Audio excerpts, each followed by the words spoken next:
So, for the longest time, I thought people who couldn't make the 50-30-20 rule work were just, I don't know, bad with money. Like they weren't trying hard enough or something. But then I actually started paying attention. And honestly, it got uncomfortable pretty fast. Rent isn't what it used to be. It's literally doubled in a lot of places. Cars? They're basically subscriptions now. And don't even get me started on food prices. They're all over the place. Meanwhile, this rule everyone swears by, it just stayed the same. And here's what bothers me about that. When something stops working but everyone keeps treating it like it doesn't just fade away. It becomes this weird standard that people measure themselves against. And then all these perfectly capable people start thinking they're the problem. Maybe I'm just bad with money. I'm probably too impulsive. I just need to be more disciplined. You know what most financial advice doesn't tell you? The people who actually become financially independent, like really independent, they're usually not relying on their salary to get there. They're relying on owning things. Think about it. If most of your paycheck is already spoken for, rent, car payment, bills, all the monthly stuff, you're not really building wealth for yourself. You're kind of building it for someone else. Two people could make the same amount of money, live in the same city, be equally smart and hardworking. But one of them feels pretty stable, while the other is constantly stressed about money. They wanted the same things. One of them just had a system that actually made sense. And usually, the difference isn't how disciplined they are. It's when their money leaves their account, and where it goes first. Some people stay stuck earning.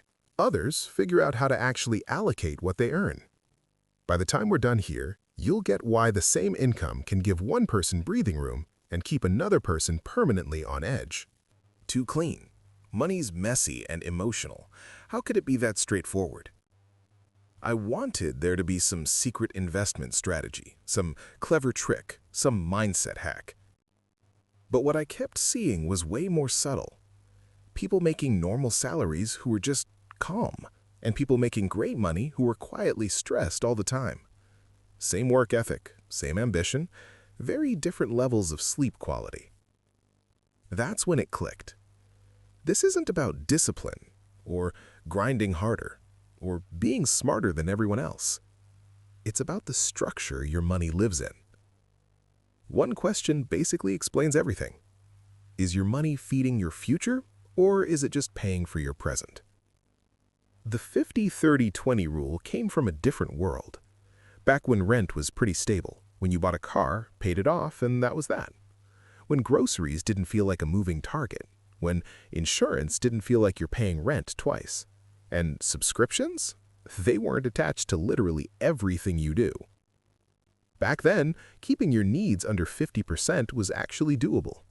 Now, for a lot of people starting their careers, needs alone eat up 55%, 60%, sometimes more, before they even think about saving, before investing feels remotely possible, before their future gets any say in the matter. So what do people do? They turn it inward. I'm terrible with money. I have no self-control. I should be more aggressive about this. I just need to make more. But here's the thing. Discipline can't fix broken math. You can't just focus harder and make inflation go away. You can't meditate your way out of rising costs. And you definitely can't hustle your way out of a system that's pulling money out before you even see it. I didn't like admitting this, but systems decide outcomes way more than intentions do. Watch how money normally moves for most people. Paycheck comes in, and it already knows where it's going. Rent takes its cut first, then your car, insurance, food, subscriptions. Then maybe some small stuff that makes all the stress bearable. And savings? That only happens if there's anything left, which there usually isn't. Now compare that with people who've actually built some stability. Their money comes in, and the first thing that gets funded is ownership. Investments, business stuff, systems that work for them. Then life adapts to what's left. Not someday, not after things calm down, first. High net worth people usually aren't living off salaries. They're living off equity, businesses, assets, things they own and control. Not willpower, not budgeting apps, not motivational quotes. Ownership. It sounds like some big, ambitious thing, but really it's just structure. Money's kind of like water. It goes where you send it. Most people aren't choosing to pour it into leaks. They just inherited the system. From family, from what everyone around them does, from school, from rules that made sense in a different economy. And timing, man, timing matters more than people realize. Picture two people, same intelligence, same market, same returns on their investments. One starts investing small amounts super early, during internships, part-time jobs, that first disappointing salary. It feels pointless. The numbers barely budge. The other one waits, gets their career going for 10 years, builds up their income and confidence, then invests hard. On paper, that sounds way smarter. But over time, the first person ends up way ahead. Not because they worked harder, not because they saved more. Because compounding rewards starting early way more than it rewards going hard later. Time does most of the heavy lifting. And waiting, it feels harmless. It feels responsible. It feels smart. But certainty usually shows up after you have systems in place, not before. Most people are trained to be good earners. Very few are trained to be good allocators. Earning is visible. People praise you for it. You get promoted. It feels good. Allocating is invisible. No one sees the lifestyle upgrade you passed on. No one applauds the automatic transfer you set up 3 years ago. No one celebrates the boring system you built. But that's the part that actually changes everything. So, what actually works? Not rules, not guilt trips, not some massive spreadsheet. What works is having a flow system. 4 basic functions. Think of it like the wiring in a building. If the wiring's bad, everything flickers. You blame the appliances, you blame yourself, but the real problem is the structure. When the wiring's good, things just work, quietly. No drama, no constant decisions, no mental exhaustion. First, stability. Not wealth, control. The first thing you build isn't wealth, it's the ability to stay calm when life punches you in the face. Imagine it's Tuesday morning, 9:17. You open an email. Organizational restructuring. Your role's affected. Without stability, your body takes over. Heart racing, breathing gets shallow, your thinking narrows.